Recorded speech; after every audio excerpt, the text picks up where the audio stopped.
Praise the Lord, hallelujah. പ്രിയമുള്ളവരെ, ഈ പ്രഭാതത്തിൽ എല്ലാവർക്കും നല്ലൊരു ദിവസം ആശംസിക്കുന്നു. ഉദിതനായ കർത്താവ് നമ്മുടെ ജീവിതത്തിൽ പലതരത്തിലും ഇടപെടുന്നു, നമ്മെ അനുഗ്രഹിക്കുന്നു. ഇന്ന് പ്രത്യേകമാമുദം ദൈവത്തിൻ്റെ ചേർത്ത് വയ്ക്കുന്നൊരു അനുഭവമാണ്. അമ്മയെപ്പോലെ സ്നേഹിക്കുന്ന ഒരു ദൈവത്തിൻ്റെ ചിത്രമാണ് ഇന്നത്തെ വചനഭാഗത്ത് നാം ധ്യാനിക്കുന്നത്, പ്രാർത്ഥിക്കുന്നത്. സ്വാഭാവികമായിട്ടും നമ്മുടെ ബലഹീനതകൾ അറിയുന്ന കർത്താവ് അതൊന്നും നോക്കാതെ ചേർത്ത് വച്ച് സ്നേഹിക്കുവാൻ, അമ്മയെപ്പോലെ സ്നേഹിക്കാൻ ആഗ്രഹിക്കുന്ന ഒരു കർത്താവിൻ്റെ ചിത്രമാണ് ഇന്നത്തെ വചനഭാഗത്ത് ധ്യാനിക്കുന്നത്. എന്താണെന്നറിയോ?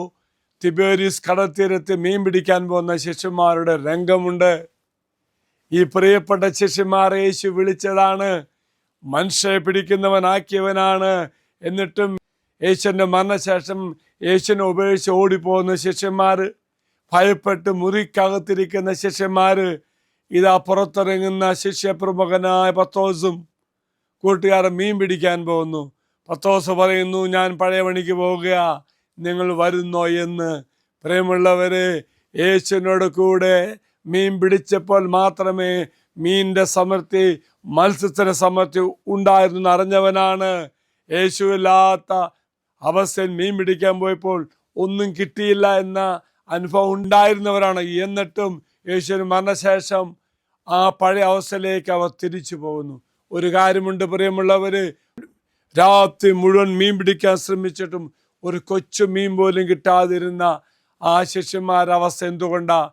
യേശുവിൻ്റെ കൂടെയായപ്പോൾ സമൃദ്ധി അവർക്ക് ലഭിച്ചുവെങ്കിൽ യേശുവിൻ്റെ സാന്നിധ്യത്തിൽ അവർക്ക് ശൂന്യതയായി കിട്ടുകയാണ്. ആ ഒരു അവസ്ഥയിൽ പ്രിയമുള്ളവരെ, യേശു അവരെ അരികിലേക്ക് കടന്നു ചെല്ലുന്നുണ്ട്, എന്നിട്ട് അവരെ സഹായിക്കുന്നുണ്ട്. ഒന്നും കിട്ടാത്ത അവസ്ഥയിൽ യേശു പറഞ്ഞതല്ലേ എന്ന് വിചാരിച്ചുകൊണ്ട് യേശുവിനെ വിശ്വസിച്ചുകൊണ്ട് വലയിറക്കുന്നുണ്ട്. അവർക്ക് വേണ്ടി ചോദിക്കാമായിരുന്നു, ഞങ്ങൾ മുഴുവൻ രാത്രി അധ്വാനിച്ചതാണ്, എന്നിട്ടൊന്നും കിട്ടിയില്ല. എന്നാൽ അവരൊന്നും ചോദിച്ചില്ല. ഒരു അനുസരണമുള്ള കൊച്ചിനെ പോലെ അവരെന്നാ ചെയ്തു? യേശു പറഞ്ഞ പോലെ അനുസരിച്ചു, വീണ്ടും വല വീശി.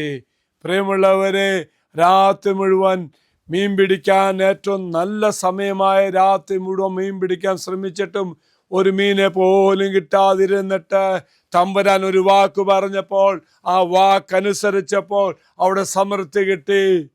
പ്രിയമുള്ള സഹോദരി സഹോദരന്മാരെ, എവിടെ ദൈവഹിതത്തോട് ചേർന്ന് നിന്നുകൊണ്ട് പ്രവർത്തിക്കുമ്പോൾ, ദൈവത്തോട് കൂടിയാവുമ്പോൾ, ദൈവഹിതം അനുസരിച്ച് പ്രവർത്തിക്കുമ്പോൾ, ദൈവം പറയുന്ന അനുസരിക്കുമ്പോൾ, ഓർക്കുക പ്രിയമുള്ളവരെ, സമൃദ്ധി കിട്ടും.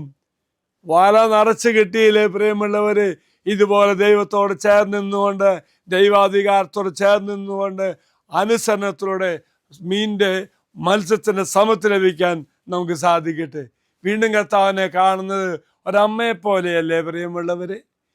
അധ്വാനിച്ച് വരുന്ന, അല്ലെങ്കിൽ കഷ്ടപ്പെട്ട് വരുന്ന, സ്കൂളിൽ നിന്ന് വരുന്ന, ഓഫീസിൽ നിന്ന് വരുന്ന ഒരു വ്യക്തിയെ ഒരു ഭാര്യ അമ്മ സ്നേഹത്തോടെ ഭക്ഷണം ഒരുക്കി കാത്തിരിക്കുന്ന അമ്മയെ പോലെയല്ലേ പ്രിയപ്പെട്ട ശിഷ്യന്മാര് രാത്രി മുഴുവൻ അധ്വാനിച്ചിട്ടും ഒന്നും കിട്ടാത്ത അവസ്ഥയിൽ തിരിച്ചു വന്നപ്പോൾ അവർക്ക് വേണ്ടി പ്രഭാത ഭക്ഷണം ഒരുക്കി കാത്തിരിക്കുന്ന ഈശോ.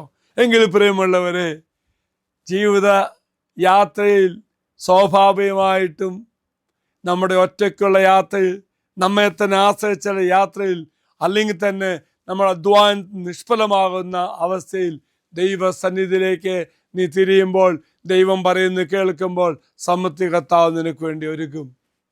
എങ്കിൽ ഈ ദിവസം ഒരുപക്ഷെ ചില പ്രത്യേക സാഹചര്യങ്ങളാകാം, ചില അവസ്ഥകളാകാം, നിനക്കൊന്നും നേടാനോ മുന്നേറുവാനോ പറ്റാത്ത അവസ്ഥയാണെങ്കിൽ നീ വിശ്വസിച്ചോളൂ, നിനക്ക് വേണ്ടി പ്രഭാത ഭക്ഷണം ഒരുക്കി കാത്തിരിക്കുന്ന അമ്മയെ പോലെ നിന്റെ വഴികൾ സുഗമമാക്കുവാൻ നിനക്ക് വേണ്ടി പ്രവർത്തിക്കുന്ന യേശു. ഉദ്ധിതനായ കർത്താവ് നിന്നെ അനുഗ്രഹിക്കട്ടെ എന്ന് പ്രാർത്ഥിക്കുന്നു. ഈശോടാശ്രമം അച്ഛൻ തരാം. നമ്മുടെ കർത്താവായ ശമിശാകരവയും പിതാവായ ദൈവത്തിൻ്റെ സ്നേഹവും പരിശുദ്ധാത്മാവിൻ്റെ സഹവാസവും നാം എല്ലാവരോടും കൂടെ ഉണ്ടായിരിക്കട്ടെ, ഇപ്പോഴും എപ്പോഴും എന്നേക്കും. ആമേൻ. ഒരു നല്ല ദിവസം ആശംസിക്കുന്നു. കർത്താവ് നിങ്ങളെല്ലാവരും അനുഗ്രഹിക്കട്ടെ.